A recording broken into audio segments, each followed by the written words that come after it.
आप सभी लोग जानते हैं यूपीएससी यानी कि सिविल सर्विस आईएएस का एग्जाम 3 स्टेज में होता है, 3 चरणों में पूरा होता है।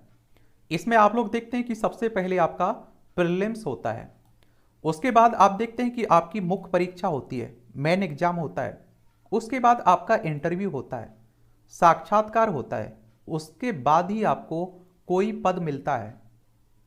और आप में से बहुत सारे लोगों के ये सवाल हैं कि हमें प्रीलिम्स में कम से कम कितने नंबर ले आना चाहिए कि हम मुख्य परीक्षा में पहुंच जाएं, और प्रीलिम्स में किन पेपर का, पहले पेपर के आधार पर आप मुख्य परीक्षा में पहुंचते हैं या दूसरे पेपर के, और क्या इनके नंबर मुख्य परीक्षा में जुड़ते हैं या अंतिम जब सिलेक्शन प्रोसेस है उसमें नंबर जुड़ते हैं प्रीलिम्स के।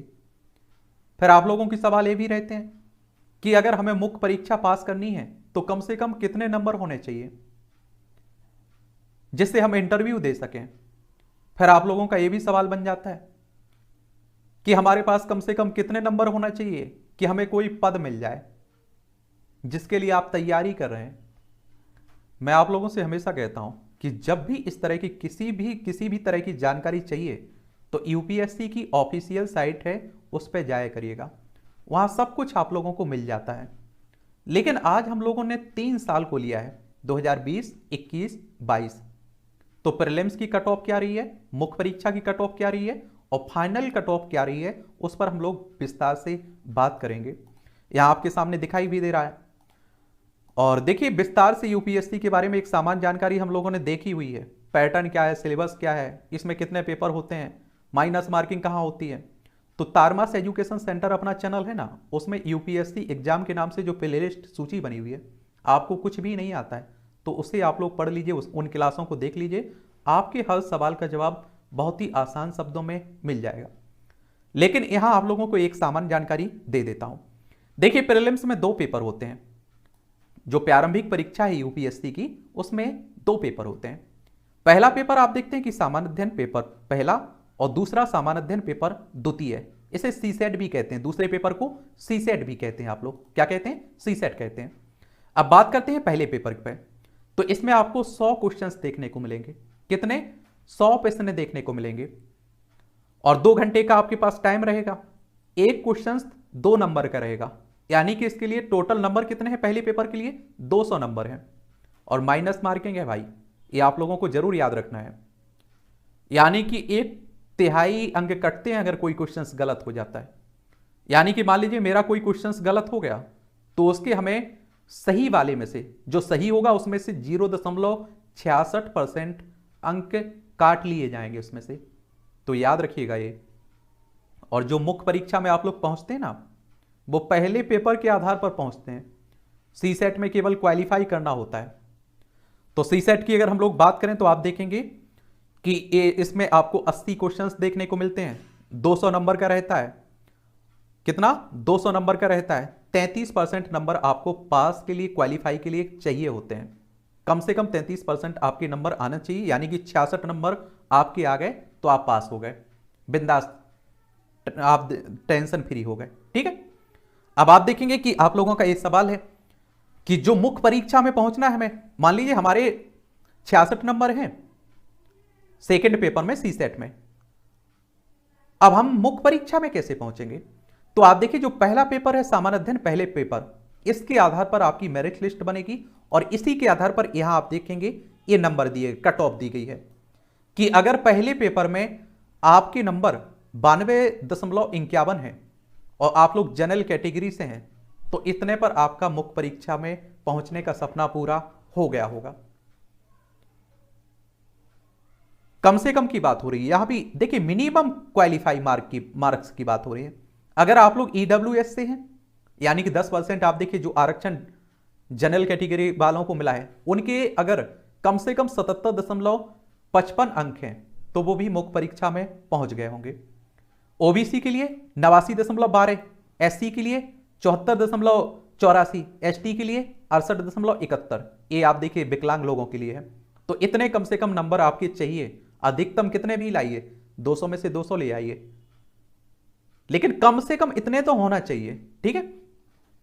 वहीं अगर हम लोग 2021 का देखें कट ऑफ, तो जनरल के लिए आप देखिए 87.54 गई थी, ईडब्ल्यूएस के लिए 80.14, ओबीसी वर्ग के लिए 84.85, एससी के लिए आप देखिए 75.41, एसटी के लिए आप देखिए 70.71, ये आप देखिए पीडब्ल्यूबीडी के लिए ये आप देख सकते हैं विकलांग लोगों के लिए। वहीं अगर हम लोग 2022 में जाएं तो इसमें आप देखिए जनरल के लिए प्रीलिम्स का पहले पेपर का कट ऑफ किया गया था 88.22, ईडब्ल्यूएस के लिए 82.83 और ओबीसी वर्ग के लिए 87.54, एससी वर्ग के लिए 74.08, एसटी के लिए 69.35। तो अगर आपके इतने न्यूनतम अंक होंगे ना तो आप पास कर गए होंगे और मुख्य परीक्षा में पहुंच गए होंगे। सी सेट में आपको 33% नंबर चाहिए, 66 नंबर चाहिए, यानी कि चाहिए, उसमें पास होना अनिवार्य है, ये आप लोग याद रखिएगा। और देखिए प्रीलिम्स केवल पड़ाव है एक मुख्य परीक्षा में पहुंचने के लिए, इसके मुख्य परीक्षा में कोई नंबर नहीं जुड़ते हैं, और जो आप देखते हैं कि फाइनल मेरिट लिस्ट बनती है ना उसमें भी कोई नंबर नहीं जुड़ते हैं। अब बस आप लोग केवल पास कर लें, यहाँ आपका काम खत्म हो जाता है प्रीलिम्स का, ठीक है। अब आप देखिए अगर मुख्य परीक्षा की हम लोग बात करें तो सबसे पहले आप देखते हैं कि 2 पेपर होते हैं जो क्वालिफाई होते हैं, क्वालिफाई करना होता है। इसमें एक तो आप देखते हैं कि इंग्लिश का रहता है और जो आप देखते हैं कि 300 नंबर का रहता है, और आप देखेंगे कि 3 घंटे का उसके लिए समय रहता है। दूसरा एक रीजनल भाषा रहती है, वो भी 300 नंबर का रहता है और 3 घंटे का उसके लिए समय रहता है। ये भी क्वालिफाई प्रवृत्ति के हैं, इनके भी फाइनल मेरिट लिस्ट में नंबर नहीं जोड़े जाते हैं जिसके आधार पर आपको पद मिलता है, लेकिन इसमें भी पास करना अनिवार्य होता है, बिना पास के कुछ नहीं हो सकता है। तो इसमें आप देखिए कितने नंबर चाहिए होते हैं पास के लिए, तो आप लोगों को याद रखना चाहिए 25% नंबर 300 में से प्रत्येक पेपर में। पहले इंग्लिश वाले में भी 25%, यानी कि 75 नंबर आपके आ गए, आप पास हो गए। और अगर दूसरी जो 8वीं अनुसूची में जो 22 भाषाएं हैं उनमें से एक रीजनल भाषा आप रखेंगे, उसमें भी आपको 25% नंबर यानी कि 75 नंबर आप ले आए, आप पास हो गए, ठीक है।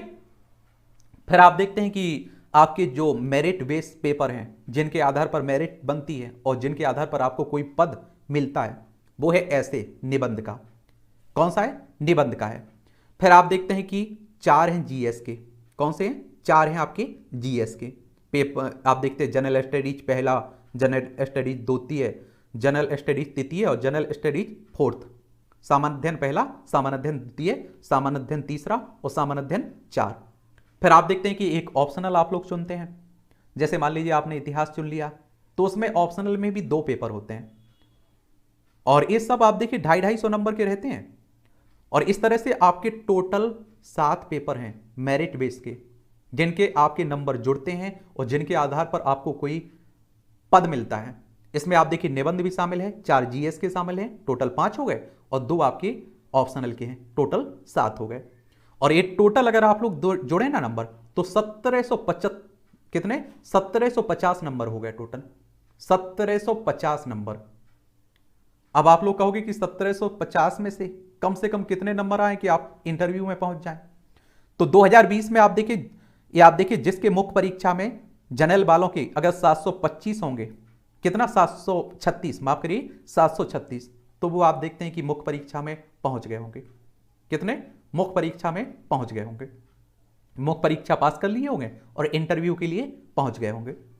ईडब्ल्यूएस के लिए 687, ओबीसी वर्ग के लिए 698, एससी के लिए 680, एसटी के लिए 682, और ये आप देखिए विकलांग लोगों के लिए है, ठीक है।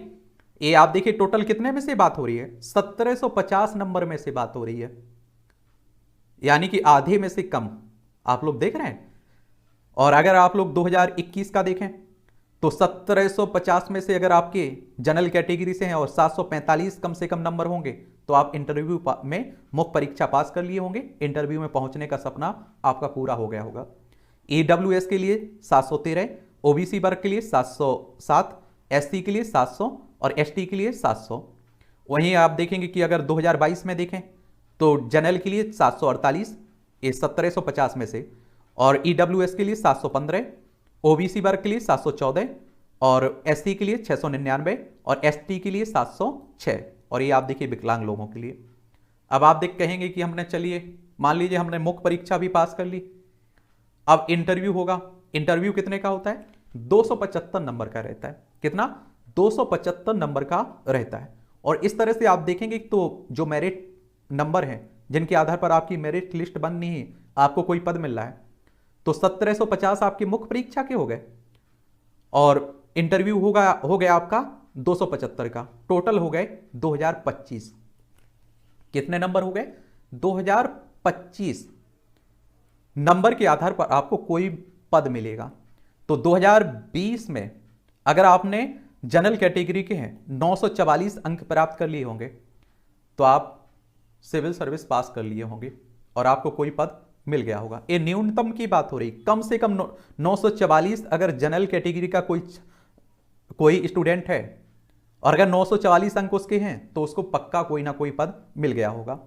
ईडब्ल्यूएस के लिए ये आप देखिए 894 रखी गई, ये 2025 में से बात हो रही है। ओबीसी के लिए 907 और एससी के लिए 875 और आप देखिए एसटी के लिए 876। वहीं अगर हम लोग 2021 में देखें तो अगर ये 2025 में से जनरल कैटेगरी वाला 953 ले आया होगा वो पास हो गया होगा, और ईडब्ल्यूएस वाला 916, ओबीसी वर्ग वाला 910, एससी वाला 886 और एसटी वाला 883। और यही 2022 में अगर हम देखें तो 2025 में से 960 जिसके नंबर आए होंगे वो आप देखते हैं कि सिविल सर्विस पास कर लिया होगा जनरल कैटेगरी वाला, और ईडब्ल्यूएस के लिए 926, ओबीसी वर्ग के लिए 923 और एससी के लिए 893, एसटी के लिए 900। और ये आप देखेंगे कि जो आपके वो रहते हैं ना क्या विकलांग, उन लोगों के लिए बात हो गई। ठीक है, तो ये आप लोग याद रखिएगा। और इस तरह से आपको मालूम होना चाहिए कि आपके लिए पद मिल गया होगा। अब आपका कोई सवाल हो मेरे लिए, कोई सवाल हो, कोई मेरे लिए सुझाव हो तो आप लोग बता सकते हैं। क्या कर सकते हैं? बता सकते हैं।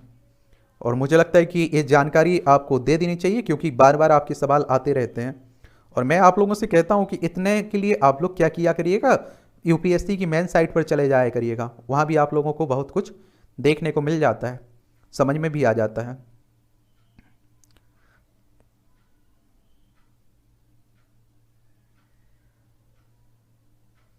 चलिए, और कुछ कोई सवाल हो आपका मेरे लिए सुझाव तो आप लोग ज़रूर बताइए। आप लोग मेहनत करते रहिए और पढ़ते रहिए। मेरी शुभकामनाएं आप लोगों के साथ हमेशा बनी हुई हैं। क्या बनी हुई हैं? हमेशा बनी हुई हैं।